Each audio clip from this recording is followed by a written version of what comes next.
नमस्कार साथियों, स्वागत है आप सभी का एक बार फिर से Kumar Gaurav current affair class notes में। और मैं आपका साथी मनमोहन सविता आप सभी के बीच एक बार लेकर हाजिर हूं फिर से कुमार गौरव सर के करंट अफेयर के क्लास नोट्स, जो आपके सभी कॉम्पिटेटिव एग्जाम की दृष्टि से काफ़ी ज़्यादा इंपॉर्टेंट है। तो सभी साथी एक बार वीडियो को शेयर कर देंगे, अपने सभी साथियों को जोड़ लेंगे और वीडियो पसंद आए तो वीडियो को लाइक करेंगे, दोस्तों के साथ शेयर करेंगे। तो ये क्लास आप सभी के लिए काफ़ी इंपॉर्टेंट है और इसमें सभी क्वेश्चनों को मैंने यहाँ पर लिखा है, उनको एक्सप्लेन करने की कोशिश की है और आपको समझाने की कोशिश की है। इसके साथ साथ इस क्लास में आपको कुछ ललन टॉप क्वेश्चन और इसके साथ साथ एक्स्ट्रा फैक्ट भी मैं आपको कराने वाला हूँ। तो क्लास काफ़ी ज़्यादा इंपॉर्टेंट है, छोड़कर न जाएँ, पूरी क्लास को देखकर अवश्य जाएँ। तो आइए शुरुआत करते हैं पहले क्वेश्चन से। और पहला क्वेश्चन आपकी स्क्रीन पर, भारत के यूपीआई भुगतान को स्वीकार करने वाला पहला यूरोपीय देश कौन सा बना है? तो हम सबको पता है कि यूपीआई ये सन 2016 में आया था, यूपीआई है ना। और इसको बोलते हैं यूनिफाइड पेमेंट इंटरफेरेंस, इसकी फुल फॉर्म होती है यूनिफाइड पेमेंट्स इंटरफेरेंस। इसको लेकर आया था national payment corporation of India, जिसे हम बोलते हैं एनपीसीआई। कब लाया था? 2016 में। ठीक है, भारत में जितने भी आपके ऑनलाइन जो भी ऐप होते हैं पेमेंट करने के लिए, उनको सब कौन रेगुलेट करता है? तो एनपीसीआई करता है। जैसे आपका फ़ोन पे है ना, कुछ समय पहले आपको पता था, ये था आपका कौन सा, जिसका नाम हमें पेटीएम के नाम से जानते हैं, है ना। ये सब हमारे क्या हैं, यूपीआई पर आधारित कुछ आपके ऑनलाइन पेमेंट ऐप हैं। अब हाल ही में आपको पता है यूपीआई को भुगतान किस रूप में स्वीकार करने वाला पहला यूरोपीय देश बना है, वो है फ्रांस। फ्रांस एफिल टावर की टिकट का भुगतान करने के लिए यूपीआई का इस्तेमाल करेगा। ठीक है, यहाँ से आप एफिल टावर की टिकट को ले सकते हैं। तो भारत की एक कंपनी है जिसको हम जानते हैं एनपीसीआई के नाम से, और फ्रांस की कंपनी जिसका नाम है लायरा। इन दोनों के मध्य समझौता हुआ है। ठीक है, इसके साथ साथ हम सभी को बताएं कि भारत विदेशों के साथ, अन्य देशों के साथ भी यूपीआई अपना दे चुका है। जैसे सिंगापुर को दे चुका है, यूएई को दे चुका है, नेपाल को दे चुका है, भूटान को दे चुका है, श्रीलंका को दे चुका है। यहाँ पर भी आपका यूपीआई चलता है। ठीक है, बात आई फ्रांस की। तो फ्रांस की राजधानी क्या है? तो पेरिस। फ्रांस की राजधानी क्या है? पेरिस। किस नदी किनारे है? तो सीन नदी किनारे है। फ्रांस के प्रधानमंत्री बने थे हाल ही में, यहाँ के सबसे युवा प्रधानमंत्री थे और समलैंगिक प्रधानमंत्री थे। इनका नाम था गैब्रियल अटल। यहाँ के राष्ट्रपति कौन थे? तो वे थे इमैनुअल मैक्रोन। और जो 75वां हमारा गणतंत्र दिवस मनाया गया था हाल ही में 2024 में 26 जनवरी को, तो उसके जो मुख्य अतिथि थे वो भी कौन थे? आपके इमैनुअल मैक्रोन, जो कि राष्ट्रपति हैं फ्रांस के। तो ये पेरिस में किसका मुख्यालय है? तो यूनेस्को का मुख्यालय कहाँ पर है? पेरिस में है। और इंटरपोल, इसका मुख्यालय कहाँ पर है? लियोन, फ्रांस में है। कहाँ पर? लियोन, फ्रांस में। आप सभी को पता है, क्योंकि जो इंटरपोल है इसकी स्थापना हुई थी 7 सितंबर 1923 में। और इसके हाल ही में 2023 में कितने हो गए? 100 वर्ष पूरे हो गए थे। तो पहली बार 7 सितंबर को क्या मनाया गया है? आपका पुलिस सहयोग दिवस मनाया गया है। ठीक है, 7 सितंबर को। फ्रांस और स्पेन की सीमा पर एक देश है, बहुत ही छोटा सा देश है, एक पहाड़ी देश है जिसका नाम है अंडोरा। और ये अंडोरा देश आईएमएफ का 190वां देश है। ठीक है, ये आपका रखना अंडोरा। ये स्पेन और फ्रांस की सीमा पर स्थित एक देश है जिसका नाम है अंडोरा, और ये आईएमएफ का क्या है? 190वां देश है।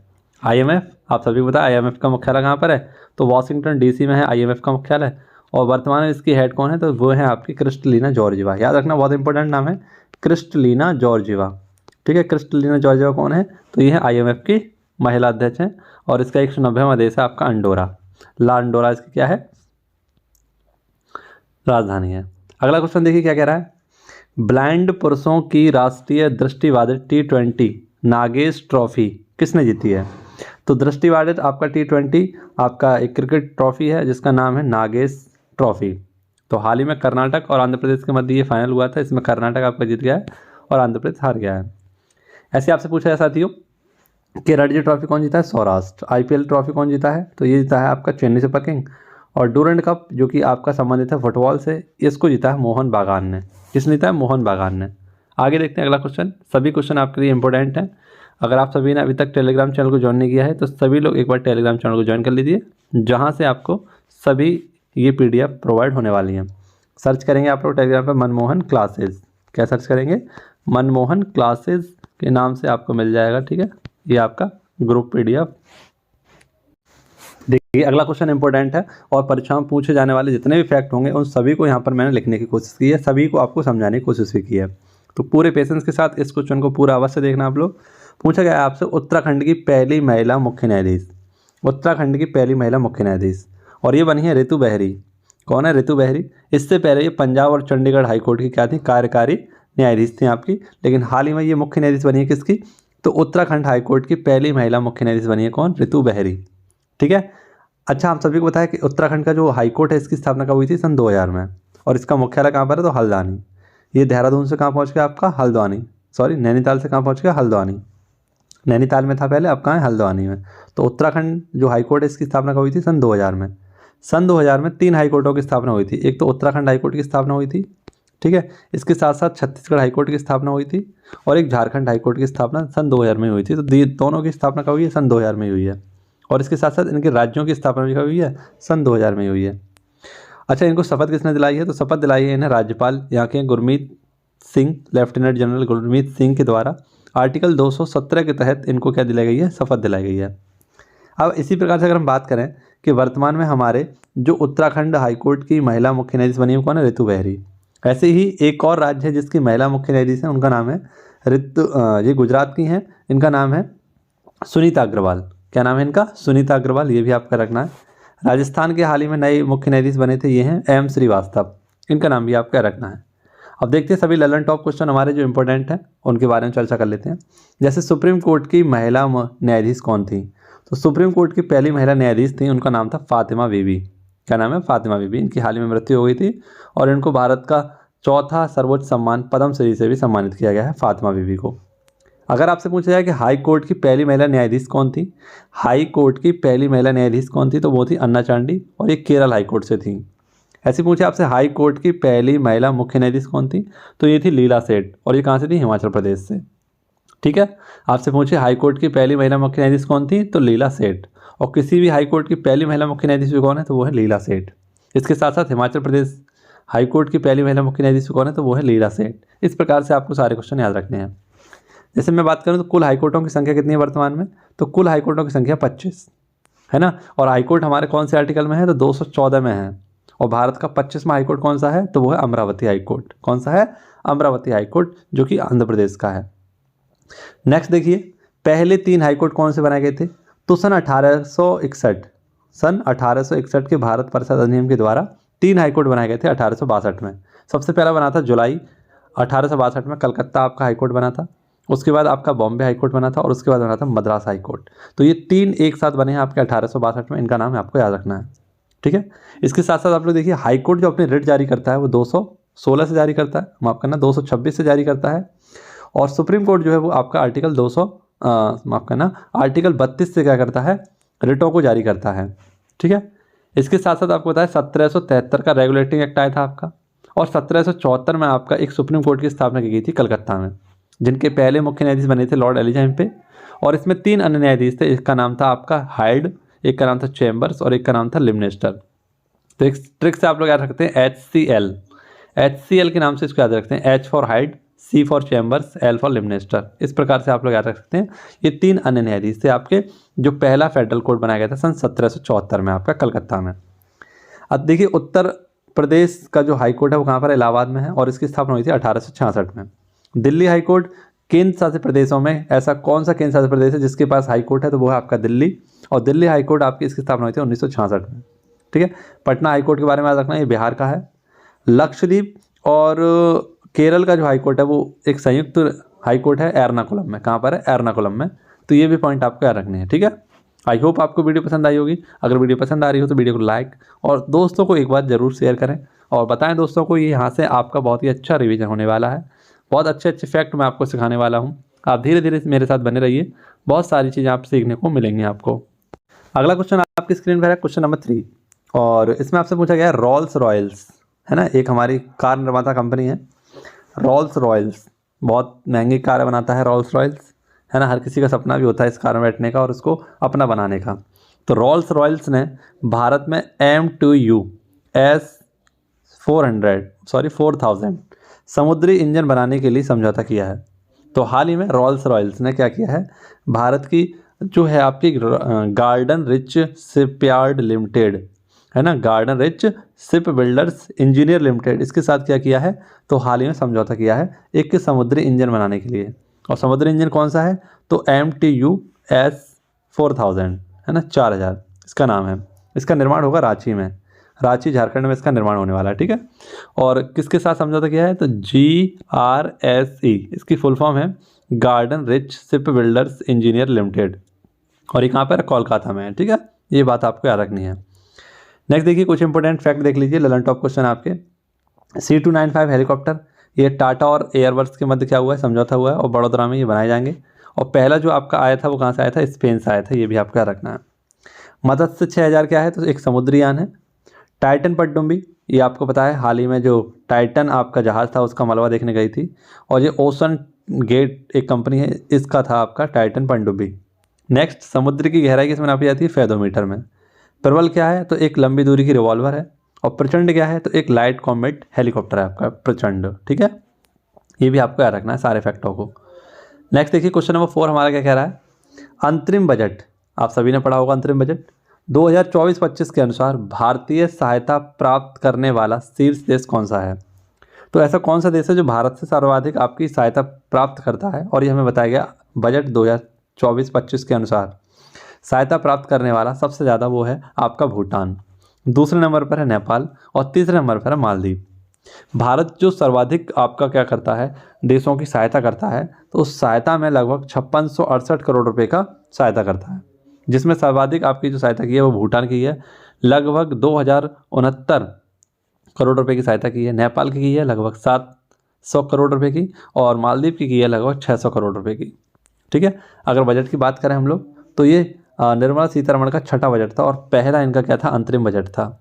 सबसे पहले जो भारत में ब्रिटिश भारत में बजट पेश किया गया था 1860 में जेम्स विल्सन के द्वारा किया गया था। और स्वतंत्र भारत का पहला बजट सन 1947 में आपका आया था, और गणतंत्र भारत का पहला बजट 1950 में पेश किया गया था, ठीक है। और हाल ही में जो आपको बजट पेश किया गया है, इसमें तीन आपकी क्या रखी गई हैं, तीन 3D इसमें उद्देश्य रखे गए हैं, त्रिवेणी उद्देश्य इनको बोला गया है, डेमोक्रेसी, डाइवर्सिटी और डेमोग्राफी, ठीक है। अब बात आई भूटान की साथियों, तो भूटान के बारे में बात कर लेते हैं। भूटान के हाल ही में नए प्रधानमंत्री थे सेरिंग टोबैको, यहाँ की राजधानी है थिम्पू, यहाँ की जो करेंसी है इसका नाम है निगोल ट्रम।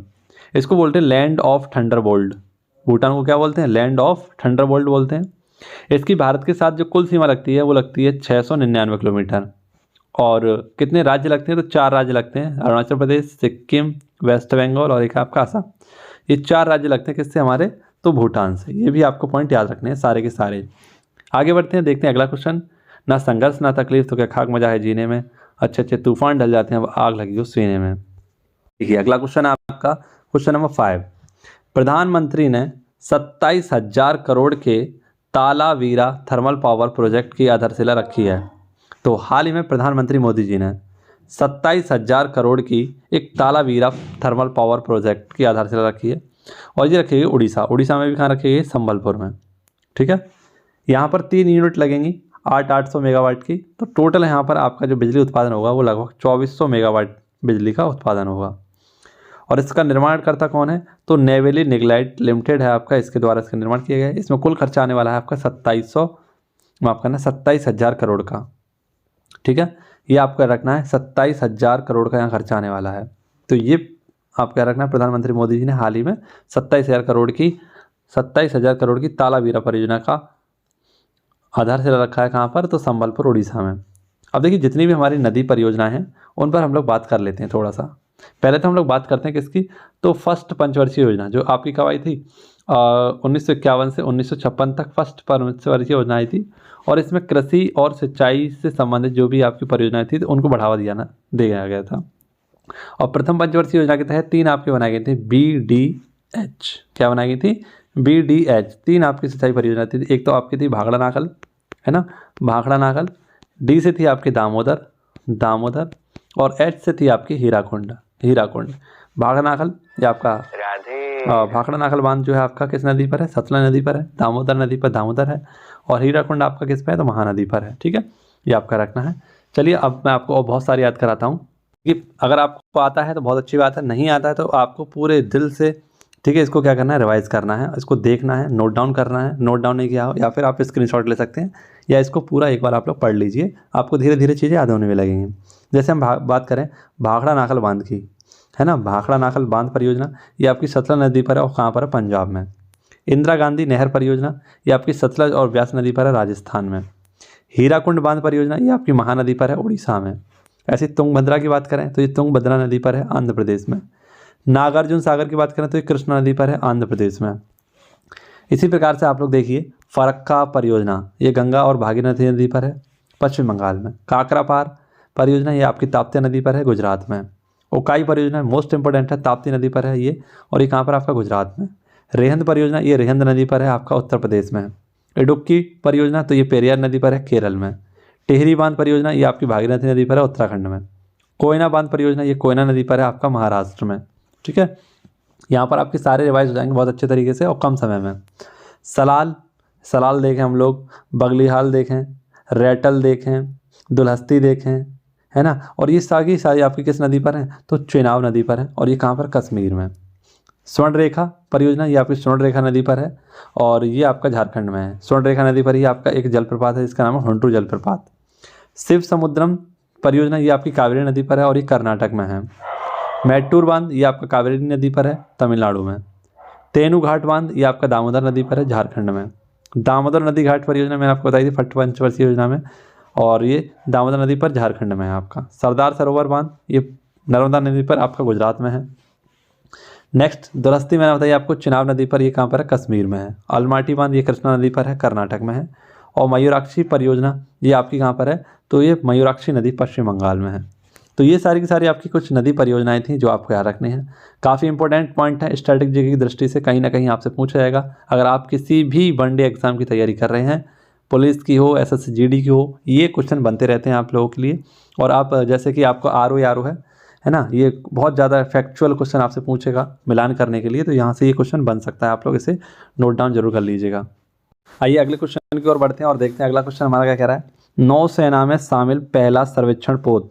तो नौसेना में शामिल सर्वेक्षण पोत हमारा पहला बना है INS संध्याक, और INS संध्याक को हम बोलते हैं यार्ड 2025, यार्ड 3025, माफ करना, यार्ड 3025 इसका दूसरा नाम है INS संध्याक का। अब इसको शामिल कहाँ से किया गया है नौसेना में, तो नौसेना में शामिल किया गया है विशाखापट्टनम से। निर्माणकर्ता कौन है इसका, तो अभी हमने इससे पढ़ा था, है ना, GRSV, है ना, गार्डन रिचयार्ड आपका बिल्डर्स, शिप बिल्डर्स, और ये आपका इंजीनियरिंग, ये कोलकाता में, इसी के द्वारा इसको निर्माण किया जाएगा। और ये कुल आपके कितने बनेंगे, 4 बनेंगे। 4 में से 2 आपके डीजल बनने वाले हैं, डीजल के बनने वाले हैं। अब देखिए नौसेना की बात आई तो नौसेना का दिवस कब मनाते हैं, 4 दिसंबर, और इसके हेड कौन है, R हरि कुमार। वायुसेना दिवस कब मनाते हैं, 8 अक्टूबर को, और इसके हेड कौन है, VR चौधरी। थल सेना के अध्यक्ष कौन है, तो 15 जनवरी को दिवस मनाते हैं, मनोज पांडे इसके हेड हैं। ऐसे ही प्रेरणा देवस्थली का नाम आपने सुना होगा, ये INS त्रिकंड की कमान संभालने वाली पहली महिला होंगी। प्रोजेक्ट 75 इसका नाम सुना होगा आपने, इसमें 6 पनडुब्बी आपकी बनाई गई थी, कलवरी, खांडेरी, करंज, बेला, बागीर और बागसीर, ये 6 पनडुब्बियाँ आपकी बनाई गई थी। ठीक है, प्रोजेक्ट 75 के तहत। तो ये सारे पॉइंट आप क्या रखने हैं। टेलीग्राम चैनल ज्वाइन नहीं किया हो तो अब तो टेलीग्राम चैनल ज्वाइन करिए आप सभी लोग, जहाँ से आपको इसकी PDF आपको मिलने वाली है। इंपॉर्टेंट क्वेश्चन, बहुत लाजवाब और बेहतरीन सा क्वेश्चन आप सभी के सामने। विश्व कैंसर दिवस, विश्व कैंसर दिवस ये कब मनाते हैं आपका, 4 फरवरी को। पहली बार ये मनाया गया था 2000 में पेरिस में। ठीक है, तभी से आपका विश्व कैंसर दिवस मनाया जा रहा है। कैंसर क्या होता है आप सभी को पता है, कोशिकाओं की अनियंत्रित वृद्धि को क्या कहते हैं, कैंसर कहते हैं। और इस बार इसकी थीम रखी गई है देखभाल में अंतर को कम करना, देखभाल की अंतर को कम करना।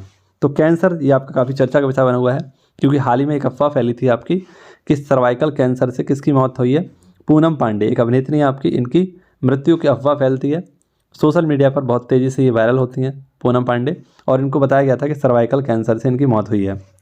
देखिए सर्वाइकल कैंसर अक्सर महिलाओं में होता है ये, ठीक है, और गर्भाशय की ग्रीवा पर ये आपका देखा जाता है सर्वाइकल कैंसर। हाल ही में आपका जो बजट आया था, बजट 2024-25 में, इसमें जो सर्वाइकल कैंसर होता था, इसमें 9 से 14 वर्ष के बच्चों के लिए फ्री इसकी वैक्सीन भी दी जाएगी। और ये किस वायरस से होता है आपका, तो ह्यूमन पेपिलोमा वायरस से होता है आपका। इलाज क्या है इसका, सर्वावैक एक वैक्सीन बनाई गई है और जिसको फ्री भी किया है 6 से 14 वर्ष के बच्चों के लिए, इसे फ्री भी किया गया है।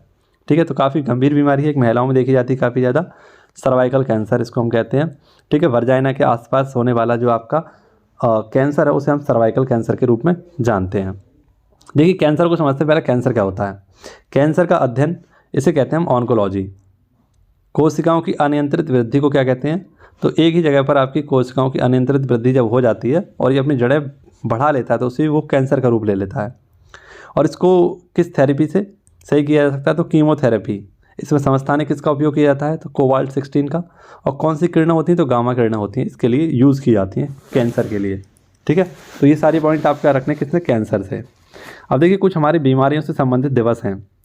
जैसे मैं आपसे पूछूं पोलियो डे कब मनाते हैं, तो 24 अक्टूबर को पोलियो डे मनाते हैं। 24 अक्टूबर को हम कौन सा दिवस मनाते हैं, तो यूएनओ डे भी मनाते हैं। ठीक है, इसके बाद मलेरिया दिवस कब मनाते हैं, तो आपका 25 अप्रैल को मनाते हैं। रेबीज डे ये कब मनाते हैं, आपका 28 सितंबर को मनाते हैं। ब्रेल लिपि डे कब मनाते हैं, तो 4 जनवरी को मनाते हैं। हेपेटाइटिस डे कब मनाते हैं, तो 28 जुलाई को मनाते हैं। कैंसर डे कब मनाते हैं, तो 4 फरवरी को मनाते हैं, अभी हमने देखा इसको। बाल कैंसर दिवस तो ये भी फरवरी माह मनाते हैं, आपका 15 फरवरी को। कुष्ठ रोग दिवस या इसी को लेप्रोसी डे बोलते हैं, ये जनवरी के लास्ट संडे को मनाया था। इस बार ये कब पड़ा था, 30 जनवरी को पड़ा था। ऐसे ही टीबी डे का मनाते हैं, तो 24 मार्च को टीबी डे आपका मनाया जाता है। और टीबी उन्मूलन कब का रखा गया भारत से, तो 2025 तक टीबी उन्मूलन भारत हो जाएगा, ये भी आपका रखना है। तो ये सारे के सारे बीमारी से संबंधित आपके दिवस थे। कहीं ना कहीं आपसे एक आध पूछ लिया गया तो जरूर इंपॉर्टेंट रहेंगे आपके लिए। इसका स्क्रीनशॉट ले लीजिए आप लोग अच्छे तरीके से, या फिर अपनी कॉपी में नोट डाउन कर लीजिए। तो ये आज की आपकी क्लास थी, आई होप आपको पसंद आई होगी। देखिए साथियों, अभी तक आपने टेलीग्राम चैनल को ज्वाइन नहीं किया है तो मनमोहन क्लासेस के नाम से आप लोग टेलीग्राम चैनल को ज्वाइन कर सकते हैं।